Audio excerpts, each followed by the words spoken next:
ডিব্ৰুগড় জিলা মটক মহিলা পৰিষদৰ আতিথ্যত জামিয়া আঞ্চলিক মটক মহিলা পৰিষদৰ উদ্যোগত আৰু সমূহ জামিৰাবাসী ৰাইজৰ সহযোগত সদৌ অসম মটক মহিলা পৰিষদৰ আজি 15 সংখ্যক কেন্দ্ৰীয় প্ৰতিষ্ঠা দিৱসটি অনুষ্ঠিত হৈ যায়। আজি পুৱাৰ ভাগৰ পৰা গাম্ভীৰ্যপূৰ্ণ অনুষ্ঠানৰ মাজেৰে জামিয়া পাত্ৰ মটক গাঁৱৰ ৰাজহুৱা প্ৰেক্ষাগৃহত অনুষ্ঠিত হয় 15 সংখ্যক কেন্দ্ৰীয় প্ৰতিষ্ঠা দিৱসটি। তদুপৰিলেকে পুৱাৰ ভাগত বন্তি প্ৰজ্বলন, স্মৃতি তৰ্পণ আৰু পতাকা উত্তোলন কৰাৰ পাছতে এক 12 ৰহণীয়া সাংস্কৃতিক শোভাযাত্ৰা বাহিৰ কৰে সদৌ অসম মটক মহিলা পৰিষদৰ কৰ্মকৰ্তাসকলে।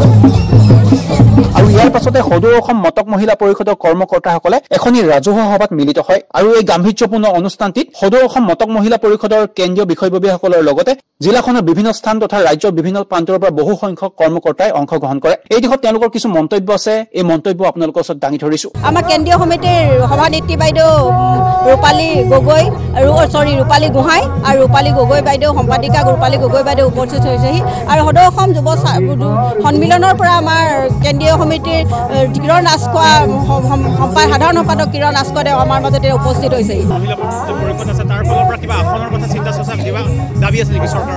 চাওক, আমাৰ এতিয়া আমি সম্পূৰ্ণ অৰাজনৈতিক দল, যিহেতু আমি অৰাজনৈতিক দল হিচাপে আমি সেই আসনৰ কথা চিন্তা কৰা নাই। যিহেতু আমি মৌলিক অধিকাৰ আমাৰ জন্মজনলগ্ন স্বত্ব স্বায়ত্তশাসিত যিটো আমাৰ পৰিষদ এতিয়া চৰকাৰে ঘোষণা কৰিছে, সেইটো আমাৰ জন্মলগ্নৰে স্বত্ব। যিহেতু আমি ভূমিপুত্ৰ হিচাপে আমি অসমত বসবাস কৰি আছোঁ, সেইকাৰণে আমি আমাৰ যিহেতু স্বায়ত্তশাসন পৰিষদৰ আমাৰ মেম্বাৰহে তেখেতলোকৰ মনোনীত কৰিব।